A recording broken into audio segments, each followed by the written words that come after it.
Next हमारा topic है rank of the matrix. तो यहाँ पे हम देखेंगे कि हम रैंक किसी भी मैट्रिक्स का रैंक कैसे फाइंड करते हैं, रैंक को कैसे डिफाइन करते हैं देखेंगे। तो यहाँ पे देखते हैं, ये एक मैट्रिक्स गिवन है, ये क्या है, रेक्टेंगुलर मैट्रिक्स है। इसका ऑर्डर क्या है हमारे पास, इसका ऑर्डर जो आपका है वो है 3x4। ये क्या है, इंपॉर्टेंट टॉपिक है। Rank of the matrix is very important in GATE syllabus. GATE point of view से ये रैंक है, बहुत इंपॉर्टेंट है। तो ये क्या है, मैट्रिक्स है, उसका ऑर्डर है 3x4। अभी तक हमने जो देख रहा था वो क्या है, स्क्वायर मैट्रिक्स ही हमने ज्यादातर देखा है, और ये क्या है, रेक्टेंगुलर मैट्रिक्स है। 3x4 का एक रेक्टेंगुलर मैट्रिक्स है। तो अब क्या करना है, रैंक हम इसका कैसे फाइंड करेंगे वो देखते हैं। तो हमें क्या, रैंक फाइंड करने के लिए मैं यहाँ पे आपको एक माइनर लिखूंगा इस मैट्रिक्स का। आपको बताना है क्या उसका डिटरमिनेंट 0 होगा या नहीं होगा। आपको चेक करना है क्या उसका डिटरमिनेंट 0 होगा या नहीं होगा। ठीक है, हम लोग क्या कर रहे हैं, रैंक निकाल रहे हैं। रैंक निकालने का 2 मेथड होता है। तो हम लोग क्या कर रहे हैं, अभी मेथड 1 देख रहे हैं। जो हमारे पास जो मेथड 1 है वो अभी देख रहे हैं रैंक निकालने का। तो रैंक निकालने के मेथड 1 में क्या करेंगे, सबसे पहले आप ये बताइए 4 6 2 4 6 2 2 3 एंड 1 और ये 1 4 0। ये मैंने एक डिटर्मिनेंट लिया है। ये डिटर्मिनेंट क्या लिया, ये माइनर लिया है। ये माइनर कौन सा माइनर लिया है, ये तो क्या है 3x4 है। इससे मैंने क्या है 3x3 का माइनर लिया है। अभी हम क्या कर रहे हैं, मेथड 1 में 3x3 का माइनर इस मैट्रिक्स से निकाल रहे हैं और उसका डिटर्मिनेंट निकाल रहे हैं। तो 3x3 माइनर का इसका डिटर्मिनेंट क्या आएगा, इसका डिटर्मिनेंट क्या आएगा, इसका आप डिटर्मिनेंट निकालोगे तो इसका डिटर्मिनेंट 0 आएगा। कैसे, अब मैं बोल रहा हूं इसका डिटरमिनेंट 0 आएगा। आप इस क्वेश्चन को सॉल्व करोगे तो आप खुद ब खुद देखोगे कि इसका डिटरमिनेंट 0 आ रहा है। कैसे मैं बोल सकता हूं डिटरमिनेंट 0 आ रहा है, मैं यहां से डायरेक्ट आपको, आप सॉल्व करोगे तो आ जाएगा, लेकिन मैं आपको बता रहा हूं प्रॉपर्टी से कैसे आएगा। ये और ये कॉलम आप देखोगे तो बोथ द कॉलम क्या है, ये दोनों कॉलम क्या है, अगर मैं इसमें 2 मल्टीप्लाई करूंगा इस कॉलम में अगर 2 मल्टीप्लाई करूंगा तो ये 4 6 और 2 ही हो जाएगा। तो दोनों इक्वल हो जाएंगे। अब जब दोनों इक्वल हो जाएंगे तो क्या होगा, डिटरमिनेंट उसका अगर 2 रो या फिर 2 कॉलम इक्वल आ जाता है तो उसका डिटरमिनेंट क्या आता है, 0 आता है। ये तो हमने पहले ही पढ़ा था, जब भी रो अगर R1 इक्वल टू R2 हो जाए या कॉलम 1 इक्वल टू कॉलम 2 हो जाए या फिर 2 या 3 इक्वल हो जाए तो उस केस में क्या होगा, हमारे पास डिटरमिनेंट उसका 0 आएगा। ठीक है, तो यहां पे आ गया आपका डिटरमिनेंट 0। तो ये एक माइनर लिया है मैंने, पहला माइनर। तो वैसे ही और भी माइनर बना सकते हैं। और कैसे माइनर बना सकते हैं हम लोग, इसका तो डिटरमिनेंट 0 आ गया। सेकंड, अगर मैं इसको कंसीडर करूंगा 2 3 1 1 4 0 एंड 3 7 1, आप इसको देखोगे तो आप इसका डिटरमिनेंट निकालने की कोशिश करते हो। आप जब इसका डिटरमिनेंट निकालने की कोशिश करोगे, सबसे पहले चेक करिए क्या इसका डिटरमिनेंट 0 आ सकता है क्या। आपको कहीं प्रॉपर्टी लगा के आपको दिख रहा है क्या कहीं 0 आ सकता है क्या, नहीं दिख रहा है, मेरे को दिख रहा है। कैसे दिख रहा है कि आप ये कॉलम देखोगे और ये कॉलम देखोगे, आप इन दोनों को कॉलम को ऐड करोगे, 2 + 1 = 3 3 + 4 = 7 1 + 0 = 1। आप इसको ऐड करोगे और इससे सब्सट्रैक्ट करोगे। मतलब मैं क्या बोल रहा हूं, अगर आप कॉलम 3 को column 3 minus column 1 plus column 2 करोगे तो आपका क्या आ जाएगा, ये वाला जो कॉलम है वो आपका क्या आ जाएगा, 0 आ जाएगा। जब आपका ये वाला कॉलम 0 आ जाएगा तो आप इस माइनर का डिटरमिनेंट निकालोगे। मतलब 2 3 G1 2 3 1 और 1 4 0 3 7 1, यहां पे क्या आ जाएगा। मैं क्या कर रहा हूं, मैंने तो यही माइनर लिया है ना, 3 7 और 1, 2 3 1 1 4 0 और 3 7 1। जो यहाँ पे 3 7 1 है, मैं इसको क्या किया, इसको इधर ले आया, इंटरचेंज किया। इससे कुछ फर्क पड़ेगा क्या, नहीं फर्क पड़ेगा। क्यों नहीं फर्क पड़ेगा, बस माइनस साइन का फर्क पड़ेगा। क्यों, हम लोग इंटरचेंज करते हैं तो बस माइनस साइन का फर्क पड़ता है। वो भी अगर 2 बार करोगे, 2 चीज को करोगे, 2 कॉलम को करोगे तो क्या आएगा, वो भी माइनस माइनस प्लस हो जाएगा। तो यहां पे क्या होगा, इन दोनों को ऐड करेंगे मैं, तो ये इससे माइनस करूंगा तो क्या आ जाएगा, ये वाला टोटल 0 आ जाएगा, ये 0 आ जाएगा, ये 0 आ जाएगा और ये 0 आ जाएगा। जब तीनों 0 आ जाएंगे, जब मैं यहां पे अप्लाई करूंगा, यहां पे क्या करूंगा, C1 minus C2 plus C3। यहां पे क्योंकि वहां पे कॉलम वैसे था इसलिए यहां पे हमने इसको इधर लिख लिया, इसलिए हम लोग ये वाला ऑपरेशन लगाएंगे। इतना समझ में आ गया ना, 0 कैसे आ रहा है, 0 आ गया। अब हम क्या करेंगे, हम लोग नेक्स्ट डिटरमिनेंट पे जाएंगे। नेक्स्ट डिटरमिनेंट मतलब 3x3 का ही देखेंगे। कितने पॉसिबल है 3 क्रॉस 3 के माइनर यहां पे? एक तो ये पॉसिबल है, ये कॉलम ले लो, या तो ये और ये कॉलम ले लो, या आप क्या करो ये और ये कॉलम ले लो, ये वाला और ये वाला कॉलम ले लो। हम अभी देखते हैं ये वाला कैसे होगा। अगर मैं ये वाला कॉलम लेता हूं 140 371 और 462, अगर मैं ये कॉलम लेता हूं 140 37 और ये 1 हो गया, ये 4 6 और 2 हो गया। अगर मैं ये कॉलम लेता हूं तो क्या आएगा मेरे पास? इसका आप देखोगे क्या इसका डिटरमिनेंट 0 आ रहा है या नहीं आ रहा है, ये आपको बस चेक करना है। अगर इसका डिटरमिनेंट 0 आ रहा होगा तो हम लोग क्या करेंगे, नेक्स्ट डिटरमिनेंट चेक करेंगे, मतलब नेक्स्ट माइनर चेक करेंगे। कितने पॉसिबल है? अपने पास 4 पॉसिबल है।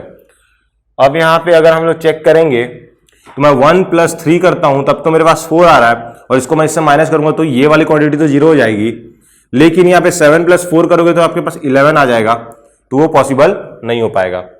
तो ठीक है, इसका हम लोग डिटरमिनेंट निकाल के चेक कर लेते हैं। तो इसका हम लोग डिटरमिनेंट निकालेंगे तो क्या करेंगे, मैं क्या करता हूं, आपको इस रो से ओपन करता हूं। अगर मैं R3 से ओपन करूंगा तो मैं अगर इसका निकालूंगा -1 आएगा। -1 क्यों आएगा? क्योंकि ये 2 3 एलिमेंट पे है, तो I -1 2 + 3 हो जाएगा, उसकी वजह से -1 आएगा।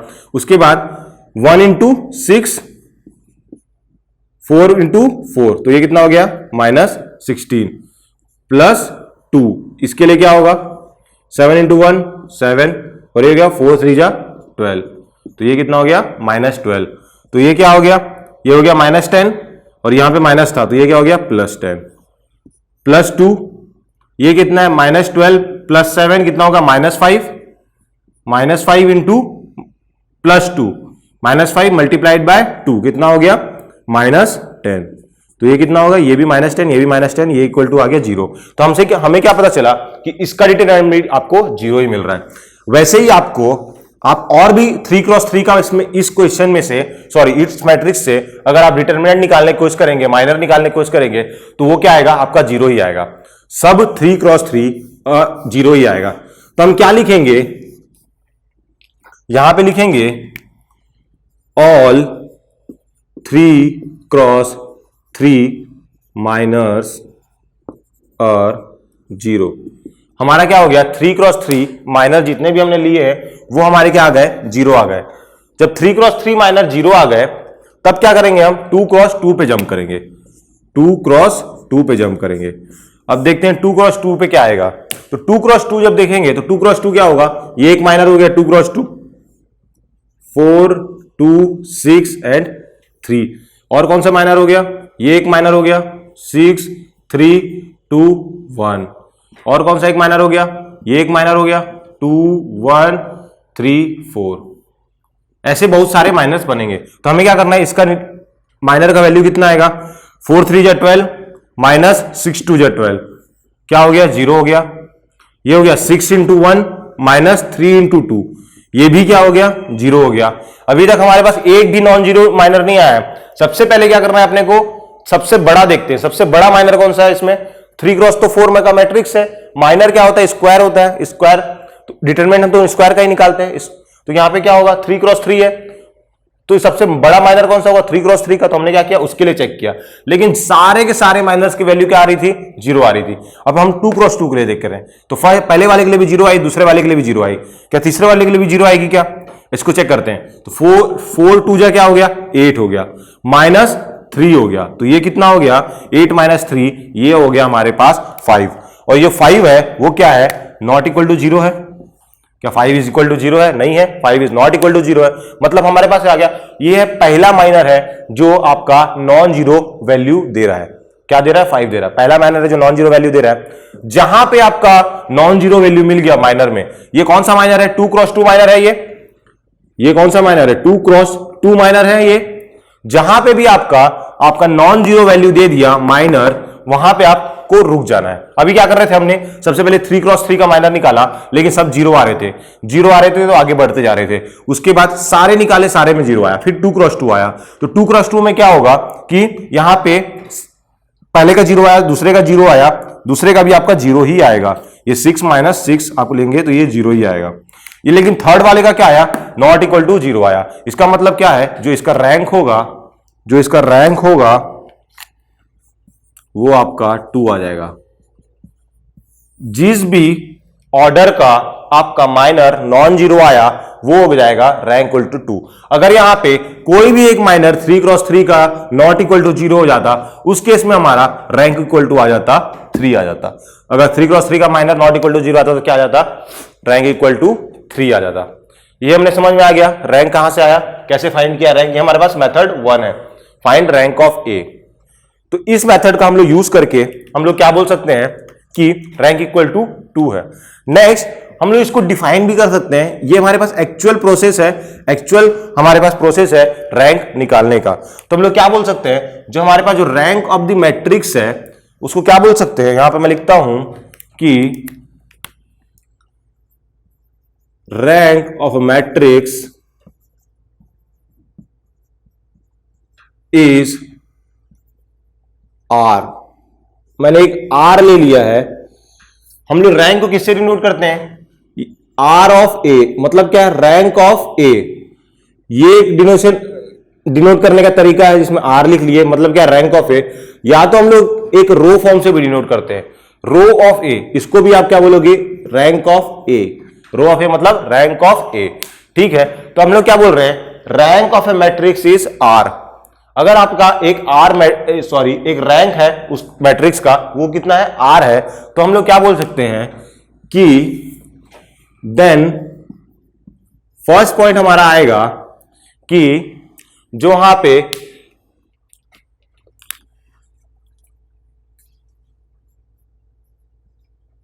यहां पे मैं लिख रहा हूं, there should be at least one non-zero minor. There should be at least one non-zero minor of order R, और R क्रॉस R लिख लो। अगर रैंक 3 है तो यहां पे क्या आ जाएगा, 3x3। अगर R की वैल्यू 2 होती तो यहां पे क्या आ जाता, 2x2। तो क्या आएगा, सॉरी, यहां पे there should be at least one non zero minor of order R cross R। यहां पे क्या है, 2x2 एक नॉन जीरो माइनर था, तो इसलिए हमने वो क्या बोल दिया, यहां पे rank of the matrix is 2। हमने क्या बोल दिया, इसीलिए rank of the matrix is 2, यही बोला है हमने, it has at least one non zero minor. यहां पे क्या बोला है, there should be at least one non zero minor. ठीक है, minor of order R. Next point हम देखेंगे कि इसी में लिखेंगे, ये हम क्या कर रहे हैं, हम इसकी डेफिनेशन लिख रहे हैं। किसकी डेफिनेशन लिख रहे हैं, रैंक की डेफिनेशन लिख रहे हैं। तो क्या बोलेंगे, every minor of A, next लिखेंगे हम एवरी माइनर ऑफ ए, आपका जितना भी माइनर है 3x3 2x2, आपका every minor of A of order higher than R is 0। मतलब every minor of A order higher than R is 0। ऐसा minor, every minor of A order higher than R, order higher than R, इसका मतलब क्या है कि ऐसे minor जिसका order higher than are है। यहां पे रैंक की वैल्यू कितनी थी हमारी इस क्वेश्चन के लिए, 2 थी, और हायर देन ऑर्डर आर मतलब higher than order 2, higher than 2 क्या हो गया, 3 हो गया। तो ये क्या बोल रहा है, सेकंड पॉइंट, जो 3x3 बोल रहा है मैट्रिक्स, उसका क्या होना चाहिए, एवरी माइनर ऑफ ए और order higher than R should be 0, must be 0, should be नहीं, मस्ट बी 0। मतलब जो आपका रैंक आ गया है उससे बड़ा आप माइनर ले रहे हो। जैसे यहाँ पे रैंक 2 है, तो जो 3x3 है उसका अगर माइनर लोगे तो एवरी मतलब क्या होता है, एवरी मतलब हर एक, आपका जितना भी माइनर बनेगा सभी की वैल्यू आपकी 0 आनी चाहिए। यही हमारा 2 पॉइंट है डेफिनेशन। आपको ये दोनों पॉइंट याद रखने हैं। भले ही आप इस मेथड से सॉल्व ना करें, मैं जो सेकंड मेथड बताऊंगा भले ही आप उससे क्वेश्चन सॉल्व करें, लेकिन यहां पे इस 2 पॉइंट को याद रखना है। इसी से आप रैंक को डिफाइन कर सकते हैं। या आपका थ्योरी क्वेश्चन भी पूछ सकता है, और कहीं आपको ये जनरली भी क्वेश्चन को सॉल्व करने के लिए भी ये डेफिनेशन कई बार यूज किया जा सकता है। जब अगर कोई नया क्वेश्चन बनेगा तो आपका ये डेफिनेशन यूज करके आपको क्वेश्चन को पूछ सकता है। वहां पे मे बी आपका ये डेफिनेशन यूज करोगे तो आपको प्रॉब्लम इजी सॉल्व बने। नेक्स्ट हम लोग पढ़ रहे हैं मेथड 2। मेथड 2 देखेंगे रैंक निकालने के लिए, जो हमारे पास सेकंड मेथड है। हमारे पास जो सेकंड मेथड है वो क्या बोलता है, हम लोग जो सेकंड मेथड है वो क्या बोलता है, सेकंड मेथड है उसमें हम लोग रैंक की डेफिनेशन लिखते हैं। डेफिनेशन तो सेम ही होता है, रैंक निकालते कैसे हैं वो देखेंगे। जो हम लोग सेकंड में जो रैंक निकालते हैं, मैं यहां एक स्टेटमेंट लिख रहा हूं जो हमको मैं बाद में आपको बताऊंगा उसका मीनिंग क्या है। यहां पे मैं लिख रहा हूं rank is equal to number of non zero rows in equivalent form. एक बार स्पेलिंग चेक कर लेना, यही है शायद, इक्विवेलेंट फॉर्म। अब ये इक्विवेलेंट फॉर्म क्या है, ये इक्विवेलेंट फॉर्म क्या है देखते हैं अभी क्या है इक्विवेलेंट फॉर्म। तो क्या बोल रहा है हमने, number of non zero rows in equivalent form. तो ठीक है, आगे देखते हैं हम लोग कि हमारे पास इक्विवेलेंट फॉर्म क्या होता है। तो ये हमारे पास क्या हुआ है, एक गिवन मैट्रिक्स है। इक्विवेलेंट फॉर्म क्या होता है, हमें क्या करना है इक्विवेलेंट फॉर्म में आपको इसमें ऑपरेशन लगाना है। कौन सा ऑपरेशन, आपको रो ऑपरेशन लगाना है। इस यहां पे आप लीजिए रो इक्विवेलेंट फॉर्म।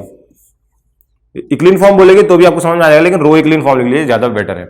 तो आपको क्या करेगा, एक ऑपरेशन लगाना है। जैसे हम लोग क्या किया, R2 minus R1 plus R3 ऐसा ऑपरेशन लगाते हैं ना, तो वही ऑपरेशन लगाना है। और हमारा ऑपरेशन लगाने का अपना पर्पस क्या होना चाहिए, अपना मोटो क्या होना चाहिए। अभी हमारा मैथ्स पढ़ रहे हैं, इसका मोटो क्या है, हमारा मैथ्स पढ़ रहे हैं उसका मोटो क्या है, हमें क्या चाहिए, यही रैंक चाहिए। लेकिन हमें किस चीज के लिए चाहिए रैंक, हमें चाहिए गेट में रैंक चाहिए। हमारा क्या ये मोटो है। तो वैसे ही इसमें हमने इक्विवेलेंट फॉर्म में क्या हमारा मोटो है, ये ऑपरेशन लगाने का मोटो क्या है हमारा, कि हमें क्या करना है, इक्विवेलेंट फॉर्म फाइंड करना है। और इक्विवेलेंट फॉर्म क्या होता है, जीरोस फाइंड करने हैं। कोई भी यहां पे रोज को, टोटल रो को हमें क्या करना है, कोशिश करना है कि जीरोस बना सकते हैं। इतनी बार कोशिश करना है, इतनी बार कोशिश करना है कि वो हार मतलब हो ही ना पाए। अगर जीरो पॉसिबल है तो आपको करके ही छोड़ना है उसको, जीरो किसी भी एक रो को जीरो करके ही छोड़ना है। तब तक ने हार नहीं मानना है जब तक आपको ये ना पता चल जाए कि वो पॉसिबल नहीं है उसको जीरो करना। जहां पे आपको समझ में आ जाएगी पॉसिबल नहीं है किसी एक रो को जीरो करना, वहां पे आपको हथियार अपने डाल देने और वहां पे लिख देना है कि रैंक उसको number of non zero rows in equivalent form.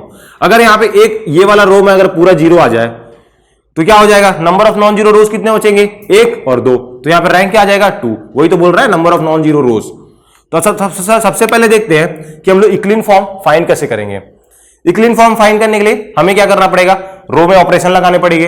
तो रो में ऑपरेशन लगाना है तो सबसे पहले हम लोग कोशिश करेंगे किसी भी एक रो को जीरो करने के लिए। तो मैं यहां पर ऑपरेशन लगाता हूं, क्वेश्चन देख के कोशिश करना है कि आपका मैक्सिमम थर्ड रो को जीरो करने की हम लोग कोशिश करना है। सबसे पहले अगर मैं ऑपरेशन लगाऊंगा, मैं आपको थर्ड रो में देखूंगा तो थर्ड रो में क्या आपको दोनों में से ऐड करके या दोनों में सब्ट्रैक्ट करके उसके बाद इसको ऑपरेशन लगा के क्या जीरो आ रहा है क्या, आपको सबसे पहले चेक करना है। जैसे इसमें 6 माइनस 4, अगर मैं R2 में R1 को अगर मैं माइनस करता हूं तो क्या बचेगा मेरे पास, यहां पे 2 आ जाएगा। 6 minus 4 is 2, 3 minus 2 is 1, 4 minus 1 is 3 और 7 माइनस 3 इज 4 आ जाएगा। आएगा कि नहीं आएगा, आ जाएगा। 7 माइनस 3 इज 4। और उसके बाद मैं अगर इससे सब्ट्रैक्ट करूंगा उसको तो क्या होगा, ये तो जीरो हो जाएगा, ये भी जीरो हो जाएगा। लेकिन यहां पे क्या था, जीरो था, 0 माइनस 3 क्या हो जाएगा, -3 हो जाएगा। ठीक है, समझ में आ रहा है, मैंने लिखा नहीं है, मैं आपको बता रहा हूं ऐसे ओरली। तो क्या होगा, उससे पॉसिबल नहीं हो पाएगा इन दोनों को माइनस करके इससे फिर से माइनस करना। तब हम क्या करेंगे, और कोई मेथड देखेंगे, देखते हैं क्या इससे पॉसिबल हो रहा है क्या। अगर मैं R1 में मल्टीप्लाई कर देता हूं, अगर मैं R1 में मल्टीप्लाई कर देता हूं, क्या मल्टीप्लाई कर देता हूं R1 में, -2R2। R1 में अगर मैं -2R2 कर देता हूं तब क्या हो जाएगा मेरे पास, देखते हैं। -2R2 करने से क्या हो जाएगा R1 में, ये क्या होगा हमारे पास जो मैट्रिक्स है, R1 को सिर्फ चेंज कर रहा हूं, R1 -2R2 करूंगा तो कितना हो जाएगा, 4 माइनस 12, 4 माइनस 12 कितना होगा? -8।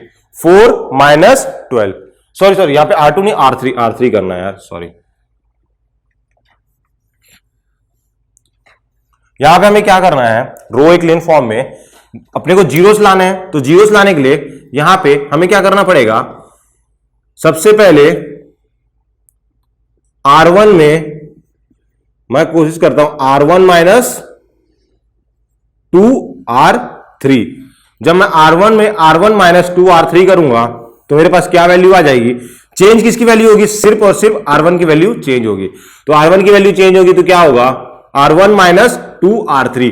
तो इसमें क्या होगा? 2 से मल्टीप्लाई होगा और उसके बाद इससे माइनस हो जाएगा, तो क्या होगा? 4 minus 2 into 2 that is 0। 2 minus 1 into 2 वो भी क्या हो जाएगा? 0 हो जाएगा। उसके बाद क्या करेगा? अगर मैं इसमें 2 मल्टीप्लाई करूंगा 0 में तो 0 ही बचेगा, और उसको 1 से जब माइनस करूंगा तो क्या बचेगा? 1 ही बचेगा। अगर मैं इसमें 2 मल्टीप्लाई करूंगा और 3 से माइनस करूंगा तो क्या बचेगा? यहां भी मेरा 1 बच गया। ये क्या होगा? जो बाकी जो रोज हैं वो क्या होंगे? वो तो आपके सेम ही रहेंगे, वो तो आपको चेंज नहीं करने। क्या होगा? 6 3 4 7 2 1 0 और ये हो गया 1। ये आपका क्या हो गया? रो मैंने एक ऑपरेशन लगाया। कौन सा ऑपरेशन? R1 में R1 माइनस 2 टाइम्स R3। मैंने क्या किया है? R1 में R1 माइनस 2 टाइम्स R3 किया है। अब क्या करना है अपने को? अब क्या करना है अपने को? अब अपने को क्या करना है? कोई भी एक, अभी कोई भी एक रो 0 हुआ क्या? नहीं हुआ। अब हम लोग लगाएंगे ऑपरेशन। अगर इसमें थोड़ा ध्यान से देखेंगे तब क्या होगा?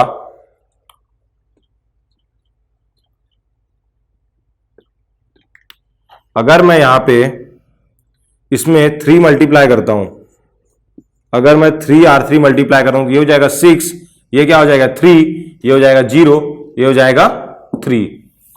अगर यहां पे 3 टाइम्स R3 करता हूं और क्या करूंगा?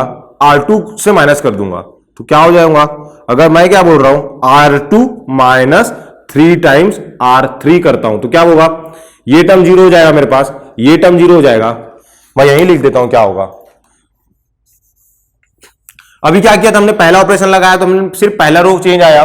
अगर मैं सेकेंड ऑपरेशन लगाता हूं R2 minus 3R3, R2 minus 3R3, तो मेरा ये तो 0 हो गया, ये भी 0 हो गया क्योंकि इसमें 3 मल्टीप्लाई करोगे माइनस करोगे तो 0 आ जाएगा। ये 4 बचेगा, ये भी 4 बचेगा, और ये क्या होगा? 2 1 0 1 ये बचेगा क्योंकि R3 में तो कोई ऑपरेशन नहीं लगा रहे, हमने R1 को चेंज किया और R2 को चेंज किया है। अब देखते हैं क्या होगा नेक्स्ट स्टेप में। मैंने ये क्या हो गया? पहला किया, ये दूसरा किया। अगर जब मैं तीसरा ऑपरेशन लगाऊंगा इस क्वेश्चन में, तीसरा ऑपरेशन मेरा क्या होगा? ये वाला और ये वाला, इन दोनों को सब्ट्रैक्ट कर देंगे। तो कैसे होगा सब्ट्रैक्ट? R2 को मैं लिखूंगा R2 माइनस R1। तो जब मैं R2 को R2 माइनस R1 लिखूंगा तब मेरे पास क्या आ जाएगा? 0 0 1 1, और ये हो जाएगा 0 0 0 एंड 0, और हो जाएगा 2 1 0 1। अगर मेरे पास ये कोई यही आएगा मेरे पास मैट्रिक्स जो भी, तो यहां पे नंबर ऑफ नॉन जीरो रोज कितने हैं अपने पास? देन वो नंबर ऑफ नॉन जीरो, ये क्या है? ये क्या है? 0 रो। ये तो क्या है? 0 रो है। सारे एलिमेंट्स क्या है? एक रो के 0 हैं। तो यही क्या है? This is a echelon form. ये क्या है? ये क्या है? यही हमारा, इसी को बोलते हैं हम लोग, यही क्या है? हमारा एक्लिन फॉर्म है। क्या हमें पॉसिबल है कि हम लोग और रो को 0 कर सकते हैं? हमारे पास पॉसिबिलिटी नहीं है। आप कितना ही ऑपरेशन लगाएंगे इसके बाद आपको रो को 0 नहीं कर सकते। आप यहां पे आपने एक बार रो ऑपरेशन लगा दिया है तो आपको थ्रू आउट रो ऑपरेशन ही लगाना पड़ेगा। तो ये हो गया एक्लिन फॉर्म। इसमें आपको 0 रो है, मतलब एक रो है वो 0 है, और क्या है? 2 रोज नॉन जीरोस हैं, 2 रोज नॉन जीरोस हैं। एक्लिन फॉर्म में यहां पे क्या बोल रहा है? 2 नॉन जीरो रोज। हमें क्या मिल गया? यहां से 2 क्या मिले? नॉन जीरो रोज मिले। कौन कौन से? फर्स्ट एंड थर्ड, और 2 नॉन जीरो रोज। जब 2 नॉन जीरो रोज मिले और हमारे पास, हमने क्या बोला था? यहां पहला लाइन पे आ जाइए वापस से। हमने क्या बोला था कि जो रैंक होता है वो number of non zero rows in row equivalent form. तो ये क्या है, रो इक्विवेलेंट फॉर्म है, इसमें क्या है, 2 नॉन जीरो रोज हैं, तो हमारे पास रैंक की वैल्यू क्या आ जाएगी, हमारे पास रैंक की वैल्यू आ जाएगी, रैंक ऑफ कोई भी एक मैट्रिक्स, अगर ये ए मैट्रिक्स मानते हैं तो रैंक की वैल्यू आ जाएगी 2। इससे पहले वाले मेथड से भी हमारे पास क्या आया था, मेथड 1 से 2 ही आया था, यहां से भी हमारे पास रैंक इक्वल टू 2 ही आया। ठीक है, ये हमारे पास डेफिनेशन है। ये हमने 2 मेथड देखा, आपको जो मेथड सही लिखे आपको इससे सॉल्व करना है।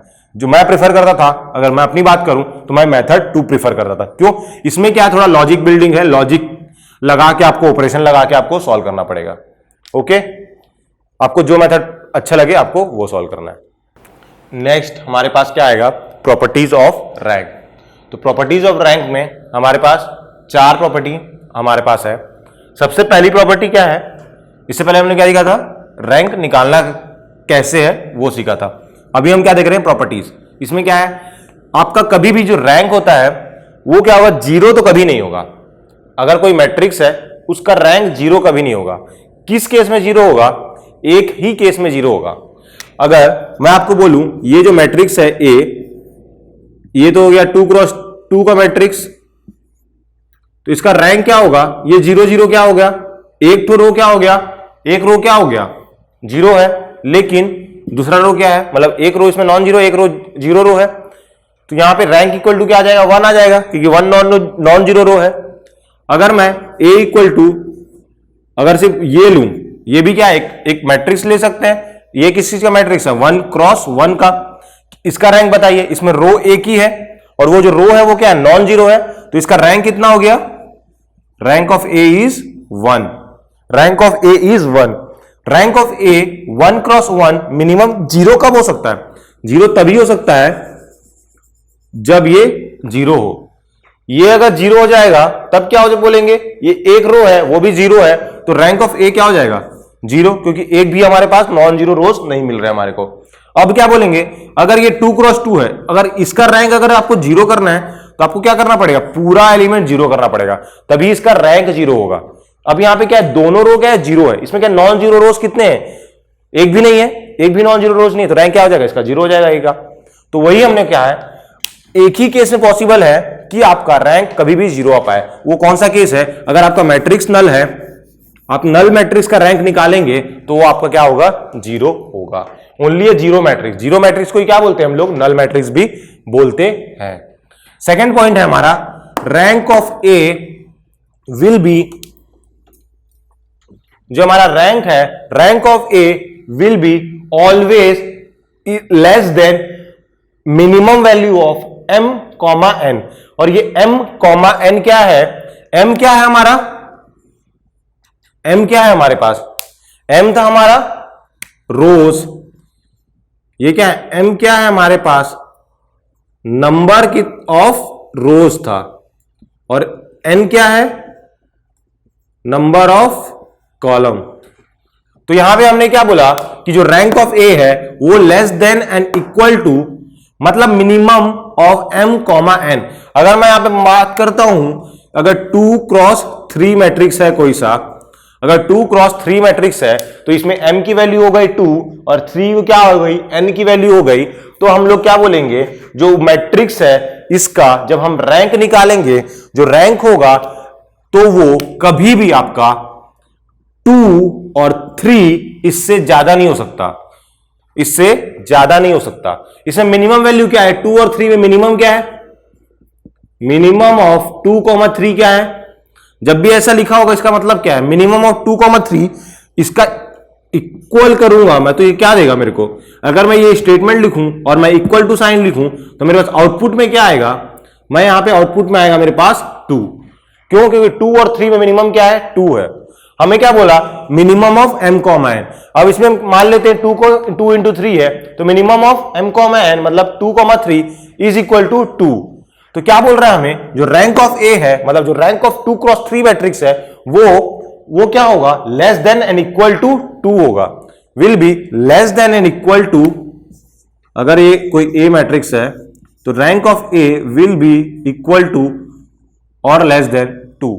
मतलब या तो वो मैट्रिक्स का रैंक क्या हो सकता है, 2 हो सकता है या क्या हो सकता है 1 हो सकता है, 0 भी हो सकता है अगर वो नल मैट्रिक्स हुआ, या तो क्या होगा 1 होगा या तो 2 होगा। लेकिन क्या कभी 3 हो सकता है क्या? 3 कभी नहीं हो सकता। 3 कभी क्यों नहीं हो सकता?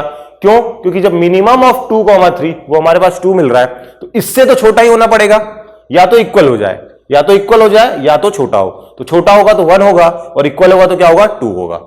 ये सेकंड पॉइंट समझ में आया आपको? सेकंड पॉइंट समझ में आया आपको? Rank of A is less than and equal to minimum of number of rows and columns. जो भी कम होंगे उसका भी उससे भी लेस आएगा। थर्ड पॉइंट देखते हैं अब क्या होगा। थर्ड पॉइंट क्या बोल रहा है? हमारे पास दो मैट्रिक्स है, A and B any matrix, if A and B are any matrix, if A and B are any matrix. A and B क्या है हमारे पास? कोई भी मैट्रिक्स, कोई भी मैट्रिक्स हो सकता है, it need not be square matrix, square matrix होना जरूरी नहीं है, ठीक है। तो नेक्स्ट यहां पे देन क्या बोल रहा है? Rank of A B, A into B है, ए बी आपने मल्टीप्लाई किया, उसके बाद आपने क्या किया? रैंक फाइंड करने की कोशिश की। जब आपने रैंक फाइंड करने की कोशिश की ए बी मल्टीप्लाई करके, तब आप पाएंगे कि वो जो रैंक आएगा ए बी का वो always less than and equal to minimum value of rank of A and rank of B होगा। अगर मैं यहां पे लिखूं रैंक, अगर मेरे पास ए कोई मैट्रिक्स है, उसका हमारे पास रैंक क्या आया? इसका हमारे पास रैंक मान लेते हैं 2 आया ए का, और वैसे ही मेरे पास बी का जो रैंक है वो मैं ले लेता हूं 3 है। अगर मेरे पास ए का रैंक ए है, सॉरी ए का रैंक मेरे पास 2 है, बी का रैंक 3 है, तो मैं क्या बोल सकता हूं? जो मेरा ए बी आएगा तो उसका जो रैंक होगा वो क्या होगा? लेस देन 2 होगा। लेस देन 2 क्यों बोला मैंने? क्योंकि minimum of rank A and rank B, तो इन दोनों में से जो मिनिमम होगा वो क्या है? 2 है मिनिमम, और उससे भी छोटा होगा या तो इक्वल हो सकता है किसका रैंक? ए बी का रैंक। इतनी बात समझ में आई? तो हमारे पास थर्ड पॉइंट क्या है? Rank of A B should be, must be less than and equal to minimum of rank of A comma rank of B. Fourth point देखते हैं। फोर्थ पॉइंट हमारे क्या बोल रहा है? फोर्थ पॉइंट बोल रहा है कि या तो आप ट्रांसपोज निकालो, ट्रांसपोज निकाल के उसी मैट्रिक्स को मल्टीप्लाई करो, या फिर उसका reverse A into A transpose उसका रैंक निकालो, या फिर आप सिर्फ ट्रांसपोज का रैंक निकालो। आपने एक रैंक, एक ए मैट्रिक्स यहां पे लिया हुआ है, ए का रैंक कितना आ रहा था? हमने एज्यूम मान लिया कि 2 आ रहा था। अब क्या किया हमने? ए इंटू ए ट्रांसपोज, पहले तो ए ट्रांसपोज निकाला, उसका रैंक निकाला, उसका रैंक निकाला, और क्या निकाला? ए ट्रांसपोज इंटू ए किया, उसका भी रैंक निकाला, ए इंटू ए ट्रांसपोज किया और उसका भी हमने रैंक निकाल लिया। जब हमने सबका रैंक निकाल लिया, अब तो आप पाएंगे सबका रैंक निकालने के बाद वो सबकी वैल्यू क्या आएगी? 2 ही आएगी। 2 क्यों आएगी? क्योंकि यहां पे rank of A transpose into A या फिर rank of A transpose is equal to rank of A होता है। रैंक चेंज नहीं होता है आपका ट्रांसपोज करने से या तो ट्रांसपोज इंटू ए करने से। जब भी आप ट्रांसपोज इंटू ए करेंगे तो उससे आपका रैंक चेंज नहीं होगा। अगर मैं ए इंटू ए, अगर ये मान लेते ये ऑर्थोगोनल मैट्रिक्स होता, अगर ये ऑर्थोगोनल मैट्रिक्स होता तब क्या होता? A into A transpose equal to I आ जाता। A into A transpose equal to हमारे पास क्या आ जाता? आई आ जाता। अब हम लोग आई का अगर रैंक निकालोगे तो आपका जब देखोगे कि जब आई का रैंक निकालेंगे हम लोग, तब आई का रैंक क्या होगा? 1 0 0 0 1 0 0 0 एंड 1। इसका हम लोग रैंक निकालेंगे तो क्या होगा? 3 क्रॉस 3 क्या आ रहा है इसमें? अब 3 क्रॉस 3, ये तो 3 क्रॉस 3 है, इसका माइनर देखेंगे तो इसका माइनर क्या होगा? ये माइनर क्या 0 है? नहीं है। ये माइनर 0 है, लेकिन क्या ये माइनर 0 है? नहीं है। तो यहां पे और 3 क्रॉस 3 का भी डिटरमिनेंट निकालोगे तो वो भी क्या डिटरमिनेंट 0 आ रहा है क्या? नहीं आ रहा है। तो इसका क्या होगा? Rank is 3। तो यहां पे क्या होगा? आई का क्या होगा? अगर 3 क्रॉस 3 है ए मैट्रिक्स तो क्या होगा? i3, इसका रैंक क्या होगा? 3 होगा। तो ए का भी क्या होगा? रैंक 3 आना चाहिए, और रैंक ऑफ ए ट्रांसपोज भी आपका 3 आना चाहिए। ऑर्थोगोनल मैट्रिक्स है तो क्या हो जाता है? ए इंटू ए ट्रांसपोज हमने पढ़ा था, मैंने आपको बता रहा है ए इंटू ए ट्रांसपोज, मैंने रिकॉल कर रहा है आपको कि A into A transpose equal to I होता था ऑर्थोगोनल मैट्रिक्स में। और आई का हमारे पास रैंक क्या आ जाएगा? 3 आ जाएगा, इन केस अगर वो आई 3 है। i3 मीन्स 3 क्रॉस 3 मैट्रिक्स है तो। नेक्स्ट हमारे पास ये क्वेश्चन है, हमारे पास दिया हुआ है एक एम मैट्रिक्स दिया हुआ है। एम मैट्रिक्स में हमें क्या बोला है कि 5 10 10 1 0 2 3 6 6। हमें क्या करना है, इसका हमें क्या करना है, रैंक फाइंड करना है, रैंक ऑफ एम। मैं रैंक को क्या लिखूंगा, या तो रो लिखूंगा या तो आर। ठीक है, कोशिश करूंगा कि मैं आर ही लिखूं, लेकिन कभी कभार रो लिख दिया तो आपको समझ जाना है कि वो रैंक ही है उसका मतलब। R of M means rank of M हमें क्या करना है, फाइंड करना है। तो कैसे फाइंड करेंगे, हम सेकेंड मेथड से फाइंड करेंगे। जो हमने सेकेंड मेथड पढ़ा था, हम क्या करेंगे, इसमें एलिमेंट्री रो ऑपरेशन लगाएंगे। तो एलिमेंट्री रो ऑपरेशन क्या होगा इसमें, यहां पे मैं अगर एलिमेंट्री रो ऑपरेशन लगाऊंगा, अगर मैं R2 को, मैं अपने R2 को, जो मेरा ये रो 2 है, अगर मैं उसमें 5 टाइम्स R2 कर देता हूं, इसको मैंने 5 से मल्टीप्लाई कर दिया है और क्या किया है, R1 से माइनस कर दिया है। 5 टाइम्स R2 माइनस R1। अगर मैं ऐसा करता हूं तो मेरे पास क्या मैट्रिक्स बनेगा, मैं ये मैट्रिक्स कौन सा बनेगा, ये बनेगा मेरे पास। अगर मैं 5 टाइम्स R2 कर दूं तो ये क्या हो जाएगा, 5 हो जाएगा। ये क्या रहेगा, 0 हो जाएगा। और ये क्या हो जाएगा, 10 हो जाएगा। होगा कि नहीं होगा, मैं आपको बता रहा हूं कैलकुलेशन कैसे करना है। ये क्या होगा, 5 हो जाएगा। अब क्या करेंगे, अब क्या बोल रहा है, माइनस ऑफ R1। तो इसको क्या करना है, माइनस करना है। तो 5 माइनस 5 कितना हो गया, 5 माइनस 5 हमारे पास आ गया 0 आ गया। और 0 यहां पे था, 0 माइनस 10 कितना हो गया, 0 माइनस 10 कितना हो गया, माइनस 10 हो गया। और यहां पे क्या है, 10 है, हमने 5 से मल्टीप्लाई करने के बाद इस 10 को इस 10 से माइनस करेंगे तो क्या होगा, 0 बचेगा, सिर्फ 0 बचेगा ना सिर्फ। ये हमारे पास क्या आ गया, हमारे पास आ गया रो 2 आ गया। अब हमारे पास रो 2 आ गया। अब क्या करना है हमें, हमारे पास रो 1 में तो हमने कोई ऑपरेशन नहीं लगाया, तो वो क्या बचेगा, 5 10 एंड 10।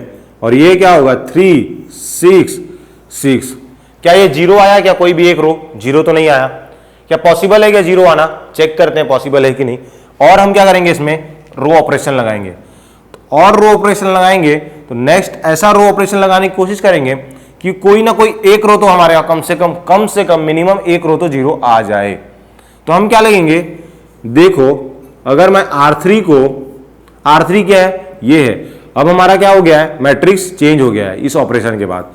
R3 को अगर मैं 5 से मल्टीप्लाई कर देता हूं तो क्या हो जाएगा, 5 से अगर मैं मल्टीप्लाई करूंगा तो इसमें अगर 5 से मल्टीप्लाई कर देता हूं, इसमें अगर मैं 5 से मल्टीप्लाई कर देता हूं, इसमें 5 से मल्टीप्लाई कर देता हूं तो क्या हो जाएगा, 6 5 जा 30, 6 5 जा 30, 5 3 जा 15, यही होगा 5R3। और मैं देखो इसमें क्या करूंगा, इसमें भी मैं मल्टीप्लाई करूंगा।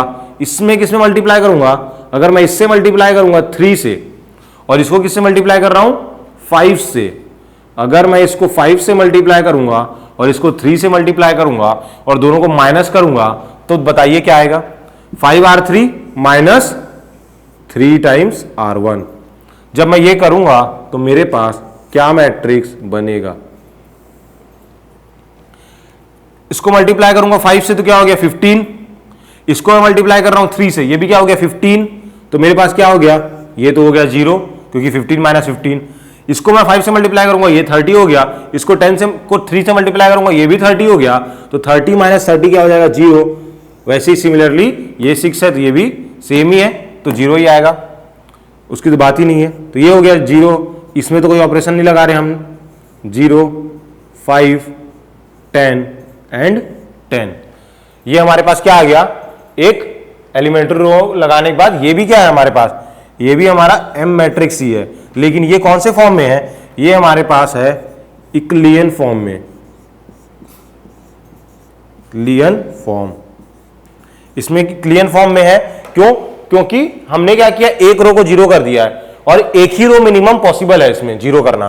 क्या और कोई रो को हम लोग 0 कर सकते हैं क्या, कैसे बताइए। क्या करूंगा, अगर मैं इसको ऐड करूंगा, इन दोनों को रो को ऐड करूंगा तो मैं क्या होगा, मान लेते हैं R1, ये वाला रो लगाया R1 और क्या करेगा R1 प्लस R2, तो क्या होगा, ये तो 0 हो जाएगा। लेकिन क्या ये दोनों 0 होंगे क्या, नहीं होंगे। क्यों? क्योंकि यहां पे जीरो है, किससे सब्ट्रैक्ट करोगे तो जीरो आएगा, नहीं आएगा जीरो। तो ये क्या हो गया, ये कभी भी आपका क्या होगा, जीरो नहीं होगा। तो पॉसिबिलिटी कितनी है कि रोज जीरो पाए, एक ही पॉसिबिलिटी है कि एक रो को जीरो हम कर सकते हैं। तो अगर हम एक रो को जीरो कर दिए तो हमको क्या हो जाएगा, 3x3 मैट्रिक्स है तो हमारे पास क्या आ जाएगा, जो दो रो हैं वो क्या होंगे हमारे पास, नॉन जीरो। तो यहां पे रैंक ऑफ ए आ जाएगा हमारे पास 2, क्योंकि दो नॉन जीरो रोज है हमारे पास। ओके, ये हमारे पास सॉल्यूशन आ गया।